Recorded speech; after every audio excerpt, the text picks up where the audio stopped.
I think that finding the answer to the origin of COVID would not be as damaging to science and to international relations as failing to find that answer. A more complete understanding of the origins of COVID-19 clearly serves the interest of every person in every nation on this planet.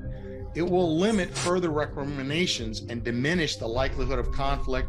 It will lead to more effective responses to this pandemic, as well as efforts to anticipate and prevent the next one.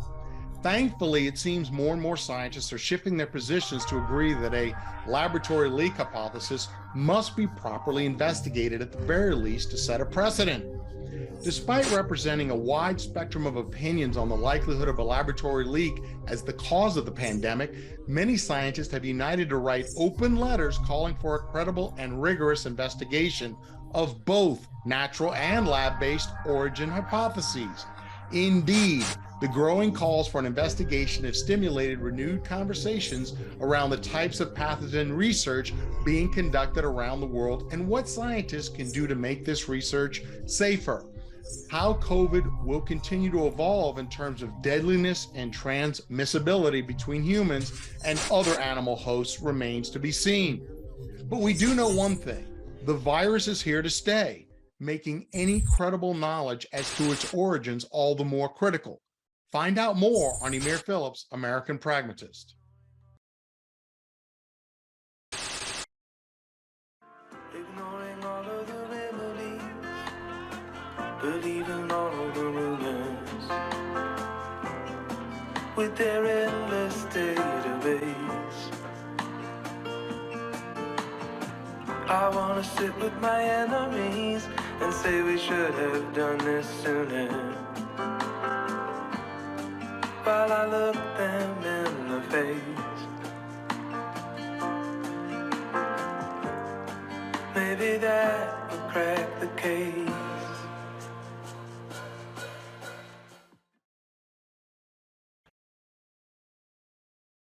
So to be clear, okay, when and where did the Chinese officially first encounter COVID-19? I guess undocumented. Officially in the city of Wuhan in central China in December 2019, when the Wuhan Center for Disease Control and Prevention detected a novel coronavirus in patients with atypical pneumonia, November 2019. Officially. All right, real quick, just walk me through that. Walk me through those events right there. Just go for that. One of the first teams to obtain a sequence of the genome of the virus causing the disease was led by Dr. Liu Yingle from Wuhan University's State Key Laboratory of Virology. As I said, there are a lot of virology centers in Wuhan. Yeah. This is like the capital of virology research for China. Okay. On January 2nd, 2020, they took samples from 2 unusual pneumonia patients in the Zhongnan Hospital at Wuhan University. Okay. A 39-year-old man who had worked at the Hunan seafood market in Wuhan and had fallen ill on December 20th, 2019. And a 21-year-old woman who had had contact with the Hunan seafood market staff on December 22nd. Okay. By January 7th, the scientists had sequenced the virus genome, something that would have been an extraordinary achievement 20 years earlier, but now is fast and routine, thank God. And on January 8th, they looked in databases for a match and noticed that a section of the genome of the virus they had isolated shared a 98.7% identity with BTCOV/4991, which comes from the copper mine in 2012. Remember, that is the published fragment of the genome of the virus found in the Mojang copper mine in 2012 or 2013 officially by the Wuhan Institute of Virology.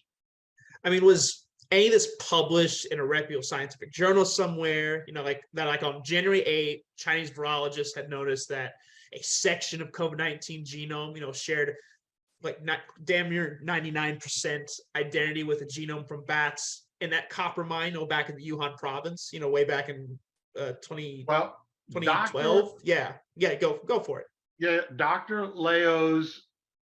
Yingle's paper was published in a prominent journal, okay, Emerging Microbes and Infections, prominent journal on February 5th, 2020. Yeah, so a lot of authors. RNA-based NGS approach identifies a novel human coronavirus from 2 individual pneumonia cases in 2019 Wuhan outbreak. And you see some of the authors we've talked about already in this journal. So, and it was published, as I said, February 5th, 2020. Article views, look at the article views, 32,000, almost 33,000, experts, virology experts viewed it, read it. I mean, that's a lot of people for experts. This should have been big news, Amir. I feel like this is relevant news. I mean, nearly 99% match for a genome fragment. It's strikingly high. And it should have, like, at the very least, raised a few eyebrows, implying, the possible connection to the COVID-19 pandemic. It's just kind of surreal, Well, there's a reason here, instead, you're right, it got little attention because, and here's why, Levi, because 2 days earlier on February 3rd, a paper conveniently cut in front of and had been published in the prestigious journal Nature by Dr. Shi, the bat lady, Dr. Shi's team from the Wuhan Institute of Virology just across town. Wait, so Dr. Shi and Dr. Yingo, they both work in Wuhan. Oh yeah. Dr. Shi was in the Wuhan Institute of Virology, and Dr. Yingle works in Wuhan University State Key Laboratory of Virology. That's a bit of a coincidence, I would say. I mean, look, keep in mind, remember, we've said many times now in this podcast, Wuhan is the virology center of all of China. The CD regional center is also there, and academically, it's not crazy. It's no coincidence. They all cross-pollinate.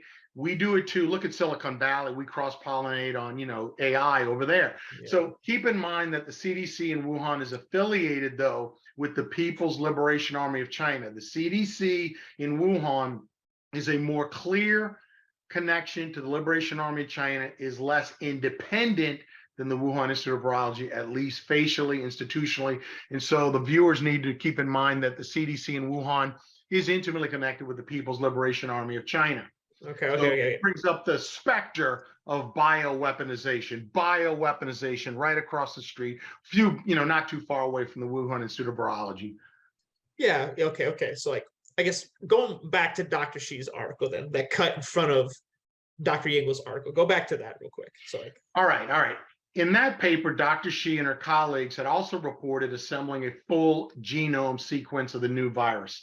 They found a 79.6% match between the new virus and the 2002-2003 SARS epidemic virus. Only after noting this did they mention a match between part of the COVID-19 virus and a short region of the genome of another bat virus called rat G13. This fragment, they said, had been derived from a virus sample collected from a Rhinolopholis affinis bat from Yunnan province. And to be clear, that's from the copper miners in 2012, which was conveniently left out. Dr. Shi, the bat lady, carried out full-length sequencing on this sample and found an overall 96.2% genome match with COVID-19. So a 96.2 genome match to COVID-19 from the copper mine in 2012. All right, so 96% match between COVID-19 and the virus from the copper mine in Mohon County, correct? Yeah, it's correct. All right. So if I'm being so bold, I mean, this seems like a misdirection on the part of the Chinese government. That's what it seems like. I'm just calling a spade a spade. I'm just calling what I see here. So coincidentally, it seems that Dr. Shi knew Dr. Yingle's paper was coming out and misdirected, the world over to a lower match by finding a 79.4, 79.7, whatever it was, percent match between the new virus and the 2003 SARS epidemic virus. I mean, that's kind of like Dr. Shi was trying to say COVID-19, it came from SARS, which came from an animal, in that case, I'm just trying to piece it all together. It's like, in that case, the civet, as we mentioned before. When in fact, the better match would have been the virus in the copper mines, which did originate from a bat and not from a civet. Yeah. And the misdirection worked, man. It worked. This alleged discovery caused headlines around the world. That caused headlines, the misdirection, not the truth. That's convenient. It was the first evidence a COVID-19 epidemic had been caused by a new coronavirus of a probable bat origin, as the title of Dr. Xi's paper put it. At the time, there was speculation about COVID-19 having come from snakes, bamboo rats, or some other kind of creature sold in the Hunan Wet Sea market. Speculation, I might add, fully encouraged by the Chinese authorities' announcement on January 22nd that the virus probably came from wild animals sold at the market. All government communist propaganda that they knew was propaganda when they spewed the crapola out, the bat guano out into the world. And we have proof of this. There's no debating this at all anymore. We're going to throw up an article. Here it comes. There's no debating this. Travel ban goes into effect in Chinese city of Wuhan as authorities try to stop coronavirus spread. January 22nd, 2020. Chinese health officials said that they had ascertained that the virus started in an unsanitary food market that was selling wild and exotic animals for consumptions. Snakes were the most likely cause of the virus, coronavirus. 5 Chinese scientists concluded in a scientific article, a paper published Wednesday in the Journal of Medical Virology. Medical virology, they said it was snakes. Now you're laughing now, but nobody was laughing then when the Chinese Communist government was spewing out this propaganda. Here's the article. You're looking at it. You can look it up on Google Scholar. All you got to do is get on that internet. Cross-species transmission of the newly identified coronavirus. And there's published. That's January 22nd. How did something get published that fast? The Chinese government only admitted to it publicly on January 7th, January 8th. 2 weeks later, it's published in the Journal of Virology, a top journal. All authors contributed equally to this work. Of course, the main author, in my opinion, is probably the Chinese Communist Party. I mean, specifically, this article included in its abstract. Let's just read it. Our findings suggest that COVID-19 has most similar genetic information with bat coronavirus and most similar codon usage bias with snake. Taken together, our results suggest that homologous recombination may occur and contribute to the 2019 corona cross-species transmission. I mean, it just blows my mind. All right. This is so much. All right. Any other misdirections here by the Chinese authorities? Is there more than just already this more that you've already slapped them down from? Yes, there's more. There's more. It's a full-time job to do this garbage. The sentence in the journal announcing the discovery of RATG13 had no citation. I teach economics at University of Arkansas at Fayetteville, and I've had published articles and peer-reviewed articles, about 15 now. And you have to cite. You have citations. If you miss a citation, the editors are real good about spotting it. This is a very important announcement. This is a world-shattering article. And the key part of the article, the RATG13 genome sequence, had no citation. So what does that mean? It means there was no reference to determine where this partial genome RATG13 had come from, which of course was the copper mine in 2012. And that, to me, I just can't think that's coincidental. I don't know how the editors missed that. That's a whole mystery right there. Somebody needs to contact the journal editors and go, hey man, how could you not miss a cite for this big an article on this? I mean, I don't know. It's highly suspicious.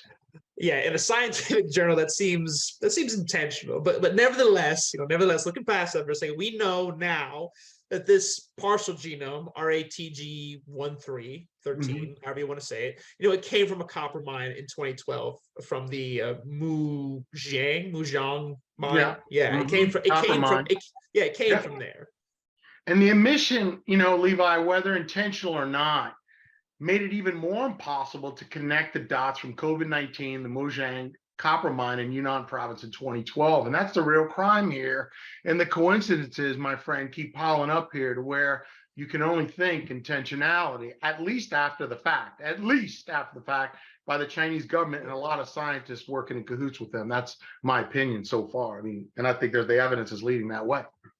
All right. So to try to summarize, a lot's been said, so like, an outbreak of mysterious, pneumonia in a copper mine, more than 1,800 kilometers rather, I would say, by road from Wuhan, led to patient samples being sent to Wuhan for analysis. Okay, that's one thing I say. And then in 2013, the medical thesis, concluded after incorporating results shared by the Wuhan Institute of Virology that these miners had likely been infected by SARS-like coronavirus from bats in the mind. Yeah. Yeah. Okay. And then an expedition by the Wuhan virologists to seek the viral cause brought back hundreds of samples from bats. Their repeated visits to the copper mine turned up a bat-borne coronavirus in 2013, which was recognized to be a novel SARS-like coronavirus, novel from a different bat, which we've already alluded to. The Wuhan Institute of Virology team partly sequenced this new virus in 2017 and then fully sequenced it in 2018. We're getting close here. When its sequence was found to closely match the sequence of the virus causing COVID-19.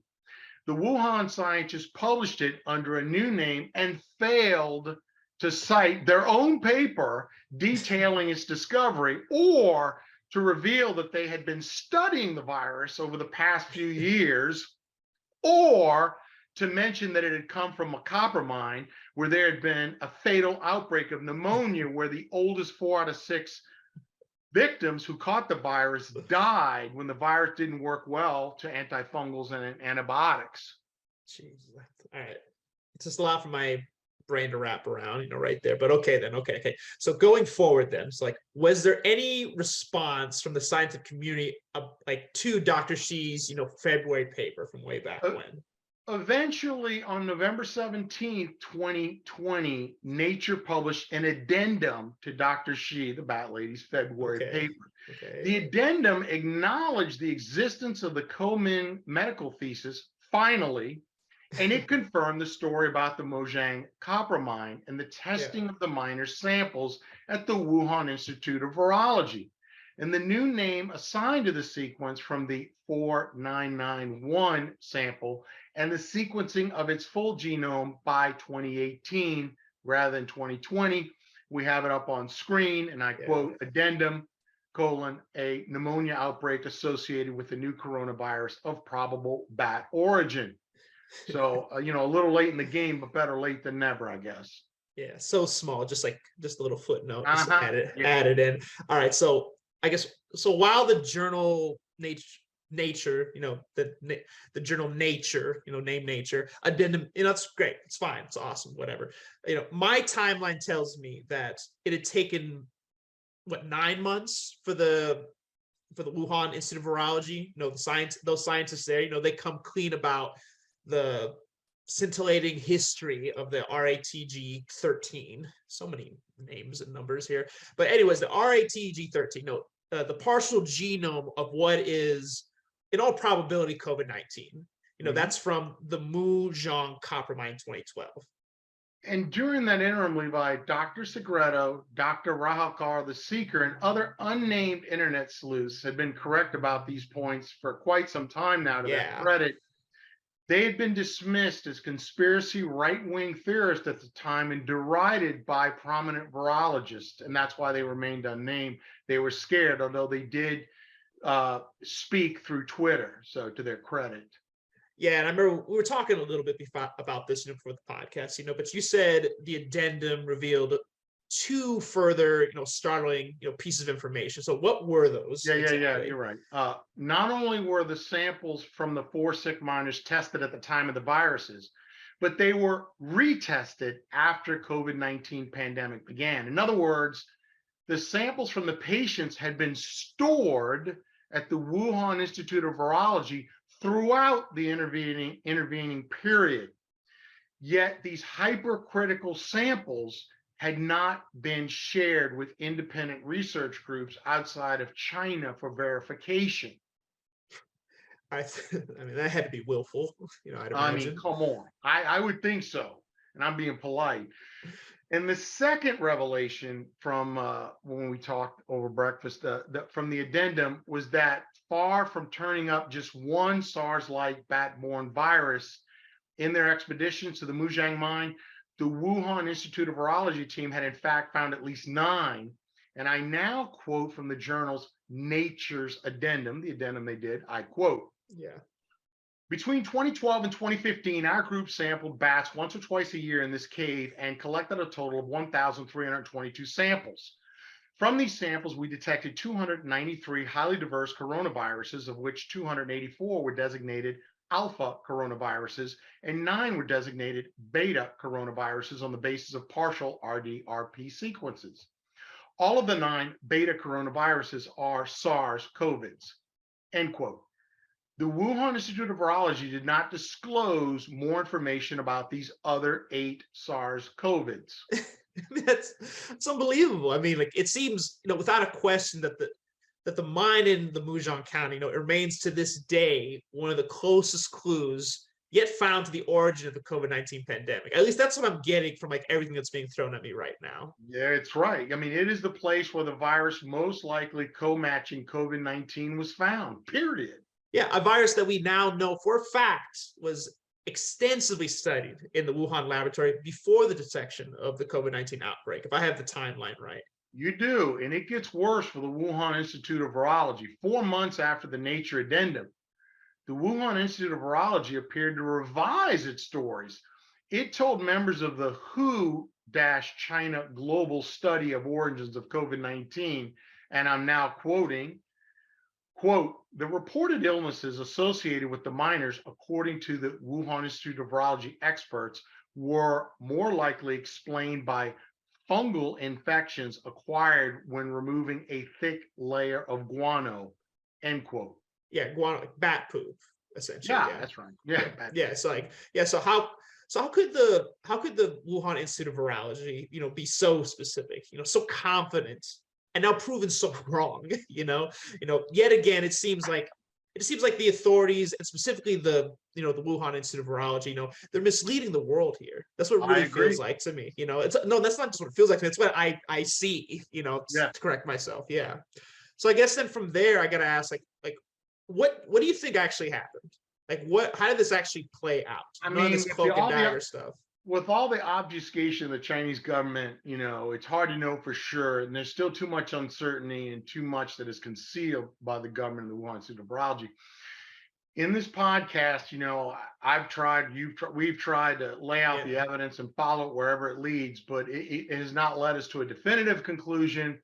But I think there is evidence towards justifying a worldwide investigation that if China doesn't do it, they should be kicked out of the World Trade Organization. I think that there's enough evidence for that to justify that move, which of course isn't happening because of the money involved, but whatever. Yeah, I mean, like at the start of the pandemic, I don't think either of us, really thought the virus came from a laboratory leak. That sounds like ludicrous. We both thought a natural event would soon emerge as by far the most likely explanation. I think that's a fair assessment. In the first month of 2020, the story of COVID-19 it seemed to follow the recipe of the first SARS outbreak. I agree with that.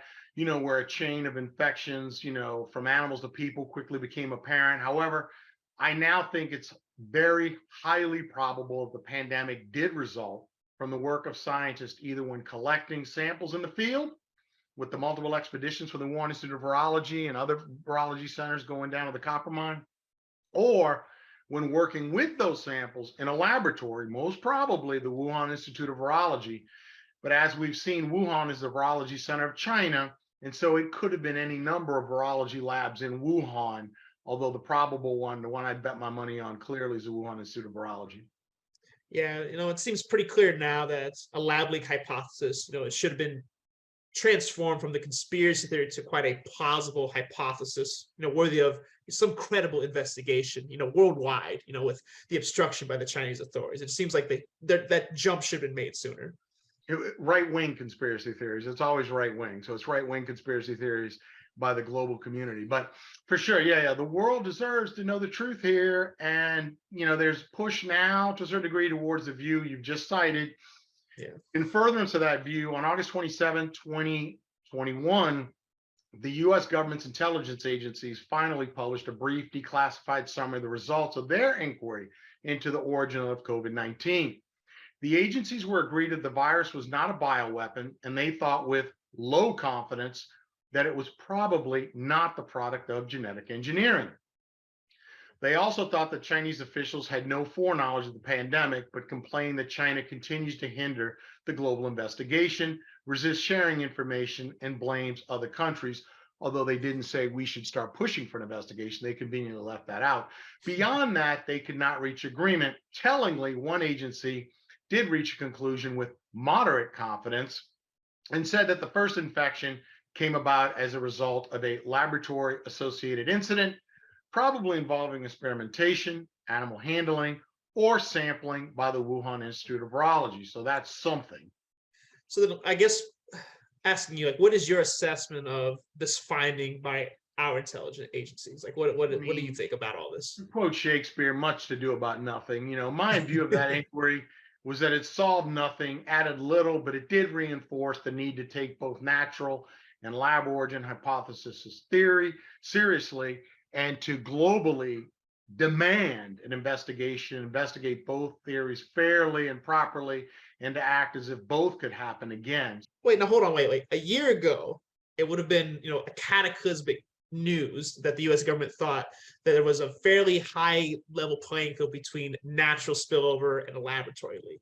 At least I think so. However, by August 2021, much of the American public, I think, and international media had already shifted subtly to regard both hypotheses as plausible, and the laboratory origin was no longer extremely unlikely or a right-wing conspiracy theory, as it had been condemned by numerous science and experts in 2020, as we referred earlier to the Lancet letter. So the report was not that brave or cutting edge at the time, which is typical for government bureaucracy.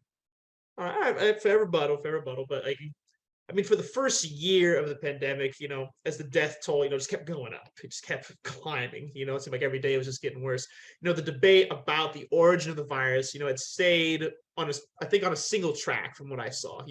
With rare exceptions, here and there. The natural spillover hypothesis from an animal was, assumed by most scientists, governments, officials, broadcasters, journalists. You couldn't escape it. It was kind of everywhere, and by far, it was most likely explanation of how the virus, was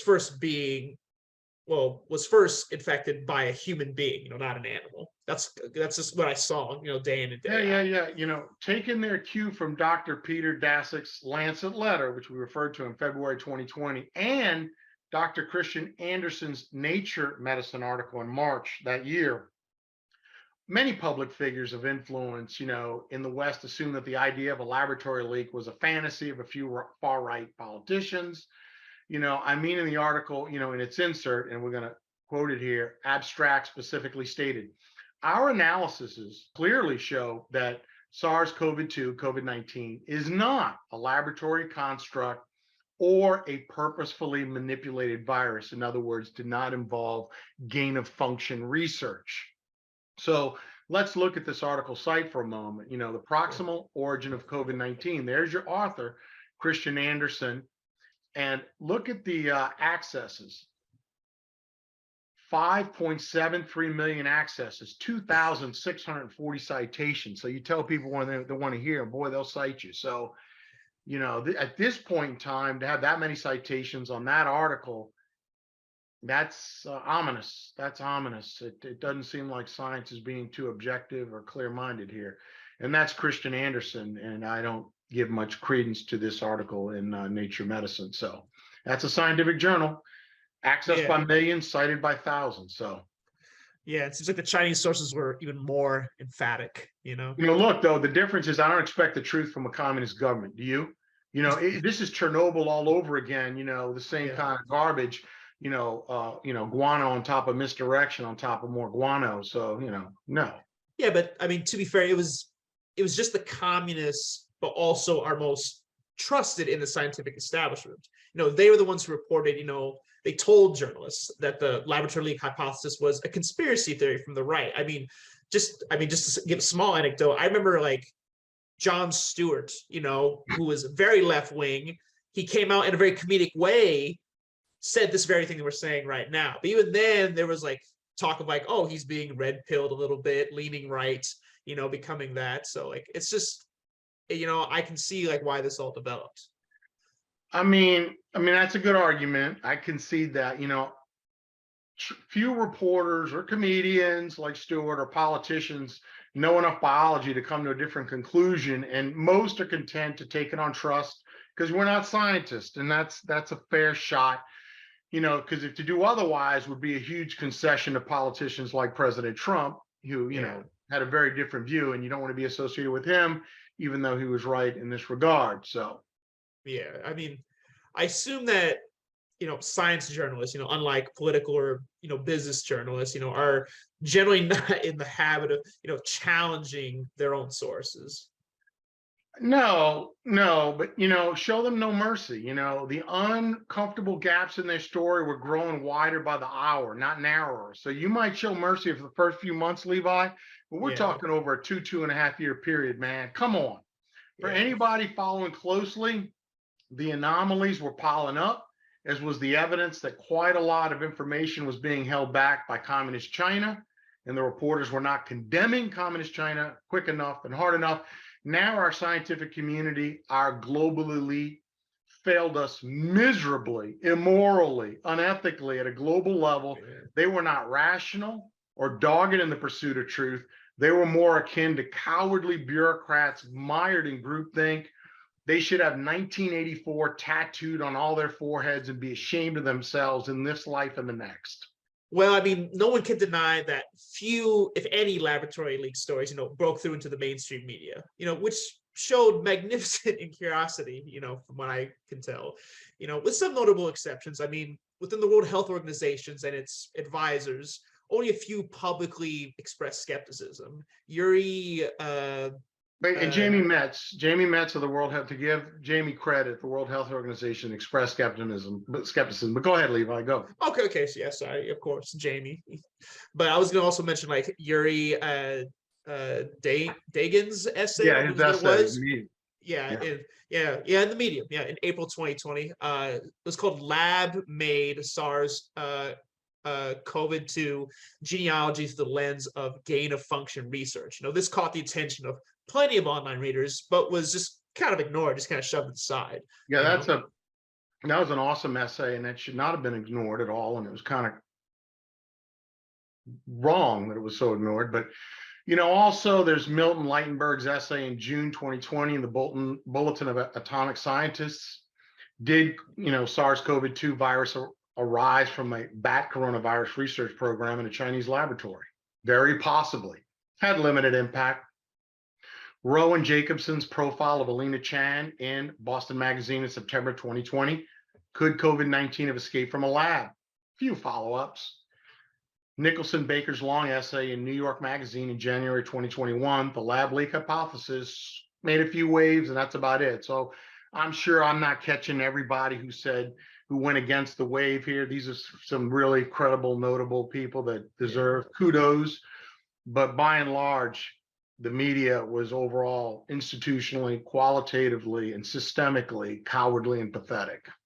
Yeah, and essays exploring, gain-of-function research, the leakiness of laboratories or the bat virus hunting expeditions of the EcoHealth Alliance appeared, but it's mostly, in obscure, it's in low traffic outlets, from what I can tell. Their authors are mostly unpaved mavericks who cared little for their own reputations. So the scientific consensus, held, I would say. Yeah, it did, and Twitter, which I don't appreciate their censorship, but Twitter did have a lively debate that continued where brave internet sleuths, usually unnamed, not only explored every angle, but their numbers grew. And a handful of senior scientists, to their credit, joined their conversation. One country that I think did better than any other country around the world is France, where and I'm quoting the group on Twitter, Paris Group, crystallized thanks to the dedicated effort of, forgive me for butchering this name, Dr. Virginie Courtier or Gozo of the Institut Jacques Monod in Paris. So credit to the French on that one. Yeah, and on the toady side of the fence, the farcical World Health Organization, press conference in Beijing in February, I think it was 24th, back in 2020, they convinced almost nobody that frozen food was more likely source of the pandemic than laboratory experiment gone wrong, I But recall even that debacle, mainstream media and scientific leadership largely steered clear of giving the laboratory leak hypothesis any oxygen or credibility.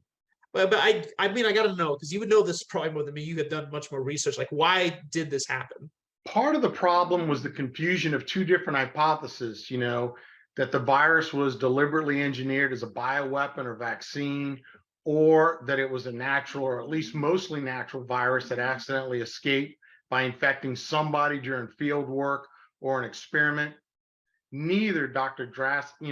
Peter Daszak or Dr. Anderson made such a clear distinction in their publications, using arguments mostly against the first idea, but implying that this ruled out both types of laboratory leak scenarios, when it didn't. So some of this, I think, analytical clarity by all parties would have helped.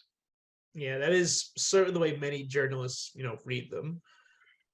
Moreover, look, many of the essays on the other side of the debate fell into the same trap, focusing mainly on the evidence for deliberate manipulation of the virus with malintention rather than accidental or negligent release with a subsequent Chinese government cover-up, which I think is more probable.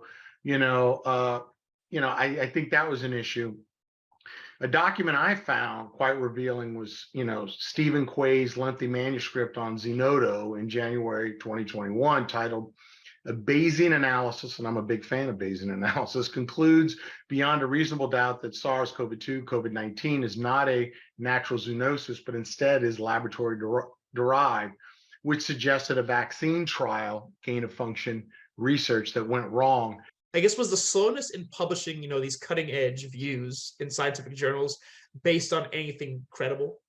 No, I don't think so. It became somewhat of a pattern that scientists struggled to get scientific journals to publish their analysis that COVID-19 was certainly human made or probably human made. So why that global institutional resistance, I think, is because implicitly they knew if it was gain of function research, which is happening globally, the outcry by humanity globally would be unending. Yeah, so it's just easy to polarize the debate and refract it through a political lens. Of course. Remember the elitist Washington Post accusing Arkansas Senator Tom Cotton, and I quote, "fanning the embers of a conspiracy theory that has been repeatedly debunked by experts." And so the Washington Post once again proved themselves to be fools. Yeah, so like in the mind of the Washington Post, what was Arkansas Senator Cotton guilty of? Senator Cotton of Arkansas had the audacity to call for an open-minded investigation of all possibilities, but the elites didn't stop there. The New York Times said the Wuhan laboratory had been, and I quote, "the focus of unfounded conspiracy theories promoted by the Trump administration," as if an accident could be a conspiracy. That's an analytical anomaly. That's a logical fallacy. It's an incredibly stupid analysis by the New York Times, and certainly not its first. Not to be outdone, the Washington Post, the New York Times, the other elite government-supported nonprofit tax-sponsored media outlet, NPR, reported that, and I quote, "scientists debunk lab accident theory," end quote, when actually they had barely rebutted the genetic engineered theory. So this is some pretty strong mainstream media being proven flagrantly wrong, and stupid in their analysis. Yeah, I mean, it seems that, in May of 2021, the dam just kind of crumbled with that letter, in Science, the journal Science, where 18 scientists, signed off on it. I mean, yeah, and Nicholas Wade's long essay in Medium, Origin of COVID, following the clues, went more viral than Dagan's or Baker's had. So, and I'm going to give the readers, I hope they'll read the article. And there's a few in here I think they should read. I know it's time consuming, but they're really good. And here's the URL on Nicholas Wade's article. Yeah. I mean, I was astounded when I went back and you gave this to me, and I read the Wall Street Journal detailing its intelligence report describing, the three Wuhan Institute of Virology researchers needing hospital treatment back in November of 2019. I mean, that's when I knew this, this discussion we're having right now, this podcast, it had something important to say. And I belittled the Post and the Times and NPR, and I have no problems Yeah. belittling the Washington Journal either. But I mean the Wall Street Journal. But they kudos to them for doing that article. So Yeah. there were exceptions to the rule. So the Wall Street Journal, I just want to say that kudos on that article. So that Yeah. was a step in the right direction. But by the start of June 2021, Dr. Anthony Fauci, conveniently enough, altered his stance, conceding that he was not convinced of a natural origin. A flood of coverage of the laboratory leak hypothesis erupted on newspapers, TV, radio, online. Even National Public Radio, NPR, suddenly showed a keen interest in the origin of COVID. The gain of function controversies and whether Dr. Fauci and the NIH had knowingly funded such research in Wuhan, it's taken central stage in America, with Kentucky Senator Rand Paul leading the charge. Yeah. So the censorship, that marked the coverage, kind of unraveled. I mean, yeah, and quickly, Facebook reversed its policy of censoring and labeling as misinformation any post that discussed a laboratory origin of COVID-19. How much damage Facebook did in that by 2 years censoring as if they were doctors and virologists and unilaterally making decisions on what was science and what wasn't. I mean, obviously, that was immoral and unethical. They did that, and that needs to be punished at an institutional level so it doesn't happen again. That's part of solving the problem, is solving Facebook's actions, and they've admitted doing it. So now we just have to effectuate an institutional remedy. Vox quietly edited past articles that had dismissed a lab origin out of hand, so that's kind of sneaky and wrong and unethical. Fact checkers, used by media, re-edited their articles and retracted their claims. And we can get specific here. For example, PolitiFact, concerning the criticism of Li Meng Yan's work, wrote, and I'm quoting, "We are removing this fact check from our database pending a more thorough review." Ian Birrell of the Mail summed all this up quite well by writing an incredibly good article detailing the role of media and refusing to consider, let alone publish, anything that cast doubt on the natural spillover hypothesis. And I quote, "The failures of both new and traditional media coalescing around the comfort blanket of the scientific establishment and their loathing of Trump should provoke serious reflection." Yeah, I mean, even the New York Times, they finally caved in and published a deep dive into the possibility of a laboratory-based origin of COVID-19. I believe by like Zeynep Tufekci. That's the name. Yeah. He wrote that, and I think I have the quote right here. Let me just pull it up. All right, yeah. So like, now for the second time in 50 years, there are questions about whether we are dealing with a pandemic caused by scientific research. The first pandemic refers to the 1977 H1N1 influenza outbreak that was deemed to be the result of flawed vaccine trials. Yeah, by August, even the Chinese state-controlled media appeared to have given up trying to persuade the world of a natural spillover explanation and started to claim that a laboratory leak was indeed likely. Except critically, the lab leak happened at the University of North Carolina. Remember the Dr. Barrett, North Carolina connection. It's coming back now.